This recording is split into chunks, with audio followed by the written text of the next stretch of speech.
Hi y'all, my name is Lamide and this is my female journey. Today we will be talking about estrogen dominance. What is estrogen? Estrogen is basically a hormone in your body that you need for your body to fully function. Let me just basically explain what a hormone is so that you fully understand. A hormone is basically a substance in your blood that basically controls some certain things in your body, like your blood flow, your moods, how painful your menstruation is, your ovaries. Basically, you need this hormone for your body to be fully functional as a woman, right? So a woman has two hormones in her body. We have two hormones in our body that make us, for lack of better words, fully functional. For like the total well-being of your body, you need two hormones to be fully functional in an equal supply? Yeah, I think that's it. In an equal supply. So you need your progesterone and you need your estrogen. Today we'll be talking about estrogen dominance.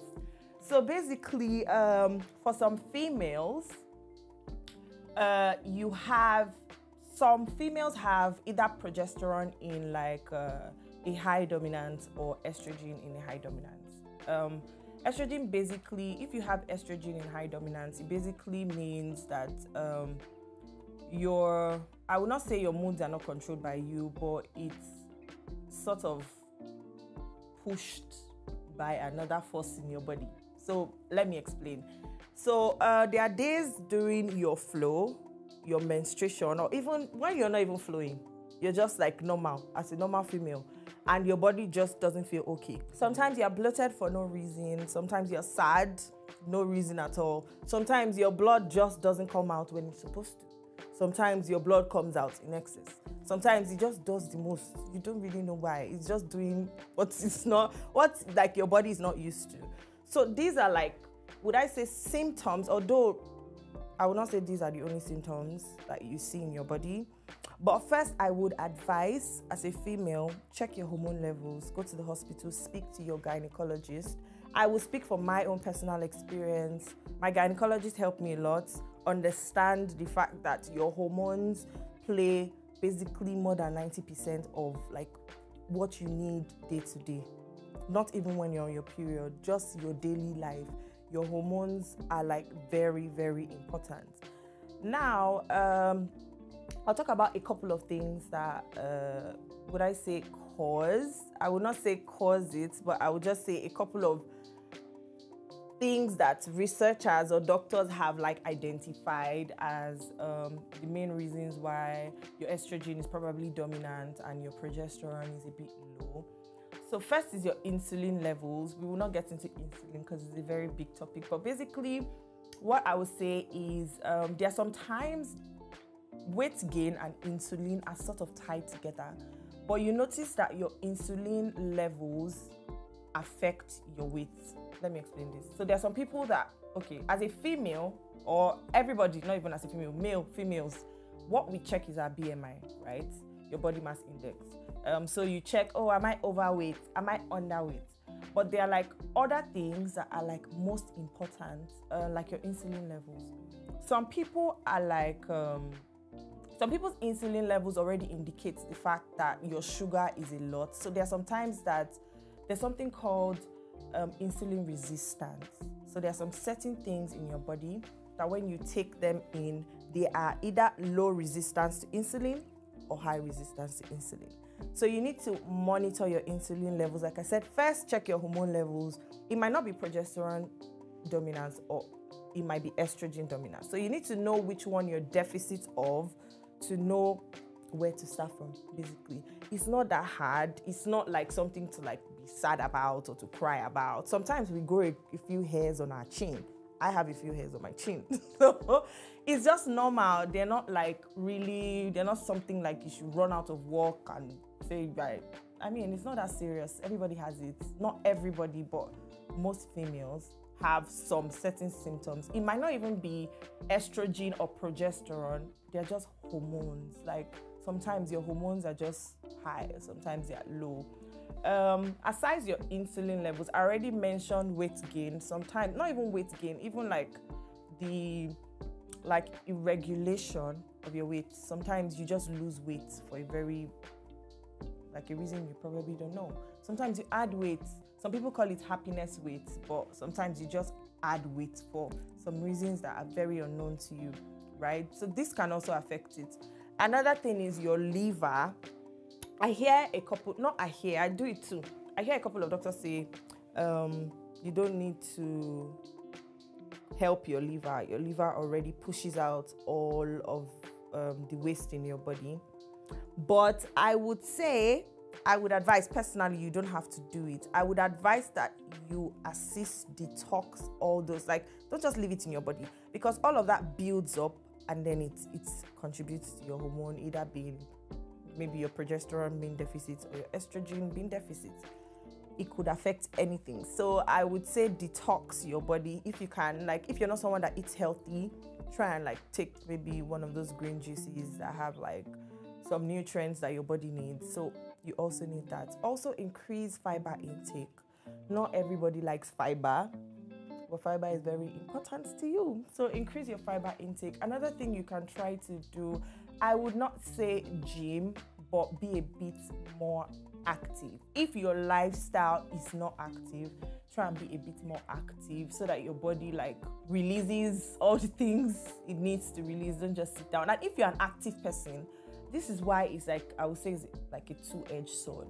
So stress could also be like something that will spiral and then affect your hormones. If you're also too active or like your body is stressed all the time, your body starts to interpret it as, oh, I need like rescue, and then probably affect your hormones. Most times, doctors can't like give a specific reason to why you probably are having like maybe like a hormonal imbalance. And that's why like most people that have like ovarian cysts, they have PCOS, they don't even know where it came from. All of a sudden, you just go to the hospital and you discover, oh, there's a cyst in my ovaries. But these things, they like build over time.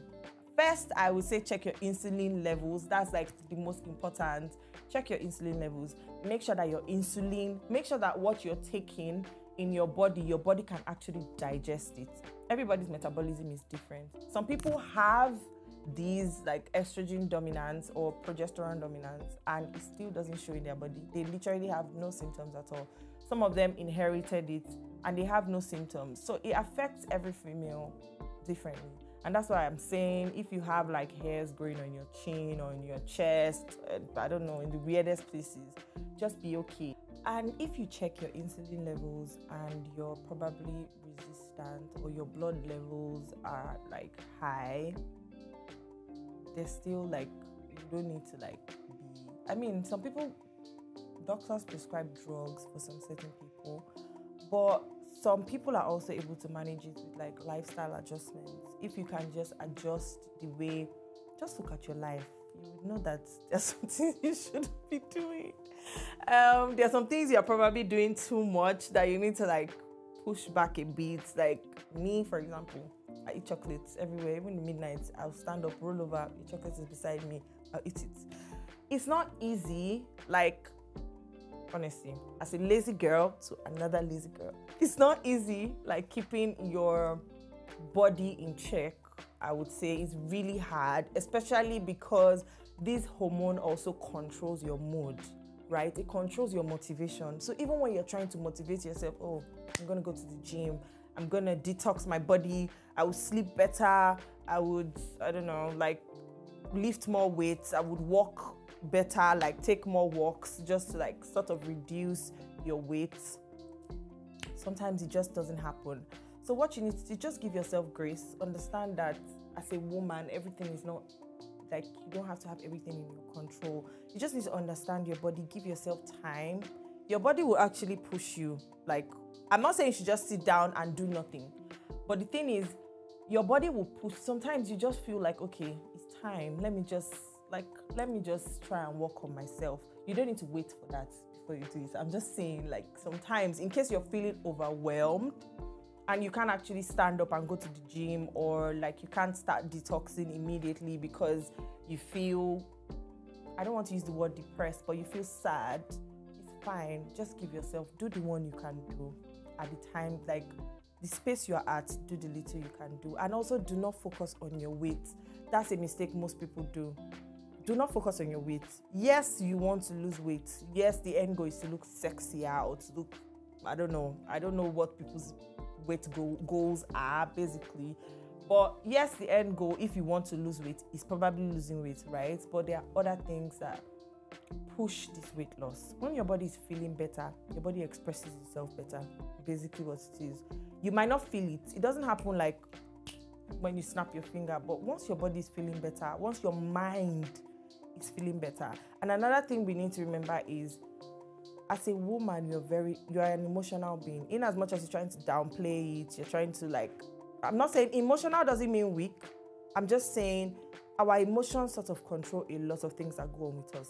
Once your body feels good about itself, once your mind feels good about itself, your body starts to produce it.